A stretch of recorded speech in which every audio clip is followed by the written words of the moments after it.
اللہ گناہوں کو معاف کر دیتا ہے، بائتوں کر دیتا ہے، نیکیاں بڑھ جاتی ہیں، اللہ کا محبوب بن جاتا ہے نا سر؟ خاص اور پھر ساتھ ساتھ تھانے فرماتے اس کی اصلاح ہو جاتی ہے۔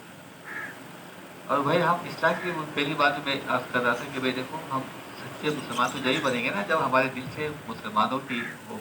اب انسانوں کی جو ہے وہ کیا ہے وہ نفرت اور جو برائی ہے وہ نکل جائے، تکبر، حسد، کینہ، بغض اور ریاکاری، یہ چیزیں نکل جائیں تو ہم نکلنے کا راستہ ہی بتا دیا۔ اللہ سے معافی تلافی کا معاملہ کرتے ہیں، اللہ سے معافی مانگتے ہیں، چلتے پھرتے اٹھتے بیٹھتے وظیفہ، یہ آپ کو کہاں سے کہاں پہنچا دے گا، کہاں سے کہاں آپ کی منزل پہنچ جائے، آپ جو ہے وہ مجاہدات کریں سب کچھ کریں، لیکن یہ طریقہ ایسا ہے جو آپ کو نہ جانے کہاں سے کہاں پہنچا دے، تو اس لیے اس کا اہتمام کریں۔ ہمارے حضرت سے حاجی عثمان صاحب شاید میں واقعہ سنا تو وہ کثرت سے روتے تھے، اگر حضرت ڈاکٹر عبداللہ صاحب رحمۃ اللہ علیہ کے بیانات سنے تو اس میں چیخ مارنے کی آواز آتی تھی، وہ حاجی عثمان صاحب رحمۃ اللہ علیہ تو ان کی خدمت میں الحمدللہ 4-5 سال میں رہا، تو رونے کیا، نماز آپ برابر پڑھ رہے ہو، فجر کی نماز اور تلاوت ہو رہی، کوئی جہنم کی یا جنت کی کوئی بات آ رہی، چیخ مار کر برابر والا ڈر تو مجھے کیا ہو گیا۔ پرانے بزرگوں کی جو ہے عادت ہے وہ اللہ نے آج اس دور میں دکھائی۔ تو ایک مرتبہ جو ہے وہ مجلس میں آئے، بڑے خوش تھے، میں نے کہا حضرت آج تو بڑے خوش نظر آ رہے ہیں ماشاء اللہ۔ کہا یار بات یہ سی ہے،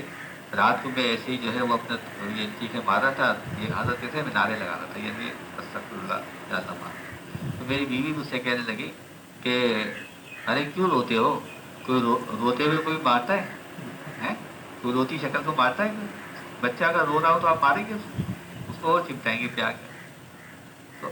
اللہ کے یہاں معبود ہو جاتا ہے بندہ، اور پھر اللہ اس کو نہیں کرتا، جہنم میں نہیں کرتا، اس کے آنسو جو ہے وہ جہنم کے لیے آڑ بن جاتے ہیں، حرام ہو جاتی ہے اس کے اوپر آگ۔ جس کے آنکھوں سے اللہ کے خوف کی وجہ سے یا اللہ کے جو ہے وہ اپنا ڈر کی وجہ سے جو ہے اسے آنسو نکل آئے، چاہے بچے کے سر کے برابر کیوں نہ ہو، آنکھوں میں آنسو آ گئے، جہنم حرام ہو گئی، آگ حرام ہو گئی، اور پھر ساتھ ساتھ اعزاز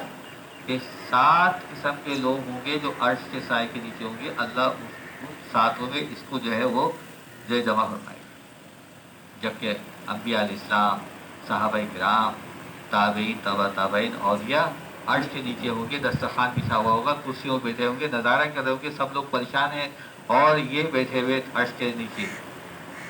دسترخوان بھی لگے ہوئے ہیں، کھا رہے ہیں، پی رہے ہیں، بوتلیں چل رہی ہیں، ہے نا سر؟ اور یہ ان میں یہ بھی ہے جو ساری زندگی گناہ کرتا ہے لیکن اللہ سے ایسی توبہ کر لی کہ آنکھوں میں آنسو آ گئے۔ اس لیے حضرت عمر فرماتے تھے رضی اللہ تعالیٰ، ارے بھائی آنسو نہ آئے تو شکل بنا لو رونے جیسی، ہے نا سر؟ میں پتہ ہے اللہ کو کہ تم جھوٹے ہو، شکل بنا رہے ہو، لیکن یہ بھی قبول ہے اللہ کی، ہے نا سر؟ اس لیے کہتے ہیں اللہ والا بندہ مشکل ہے۔ حضرت مولانا تقی صاحب فرماتے ہیں کون کہتا ہے اللہ کہ اللہ والا بندہ مشکل ہے؟ آج توبہ کر لو ابھی معمول ہو جاؤ، ارے بھائی توبہ کر لی، گناہ معاف ہو گئے، تو اب کیا رہ گئی؟ نیکیاں، نیکی والا تو اللہ والا ہوتا ہے، جس کے پاس نیکیاں ہیں وہی تو اللہ والا ہے۔ تو سارے لوگ کہتے ہیں مشکل ہے، میں کہتا ہوں آسان، کہتے ہیں ہمارے لوٹ کا زمانہ ہے، یہ زمانہ لوٹ کا، لوگ کہتے ہیں برا زمانہ ہے، میں کہتا ہوں لوٹ کا زمانہ ہے، اس لیے کہ آج جو ہے گناہوں سے، کیونکہ گناہوں سے بچنا بھی نیکی ہے، گناہوں سے بچنا بھی دیکھیے، وہ گناہ جس میں کہ آدمی ملوث ہے، ایک تو وہ گناہ جس میں آدمی ملوث نہیں ہے، شراب پینا، زنا کرنا اور چوری ڈاکہ ڈالنا، یہ ہمارا تو کام نہیں ہے، لیکن موبائل ہے، بد نظری ہے، جھوٹ ہے، تو اپنا غیبت ہے،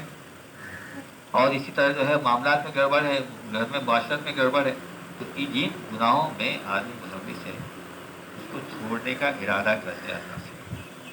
کہ اللہ میرے اندر یہ گناہوں کی جو ہے یہ سانپ اور بچھو میرے اوپر چپٹے ہوئے ہیں، یا اللہ ان سانپ بچھو کو دور فرما دے، گناہوں کو دور فرما دے، ہے نا سچ میں؟ تو یہ ایک ایسا عمل ہے جو آپ کو اللہ کا محبوب بنا دے گا اور عرش سے سائے کے نیچے لے جائے گا، جنت کی ڈائریکٹ لے جائے گا، اس لیے کہ توبہ کرنے والے کو اللہ تعالیٰ جو ہے وہ سیدھے راستے سے لے جاتا ہے۔ دو باتیں ہو گئیں. یہ چیزیں ایسی ہیں جس کو ہم نے کچھ سمجھے ہی نہیں، لیکن یہ چیزیں آپ مسجد حرام میں بیٹھے ہوئے ایک جو ہے نماز کا ثواب 1,00,000، اور یہ وہ 1,00,000 کا مطلب کیا ہے؟ تک تم اللہ کے قریب ہو رہے ہو نا. نیکی کا مطلب کیا ہے؟ نیکی کا مطلب اللہ کا قرب، جنت کے قریب ہو گئے آپ اللہ کے قریب.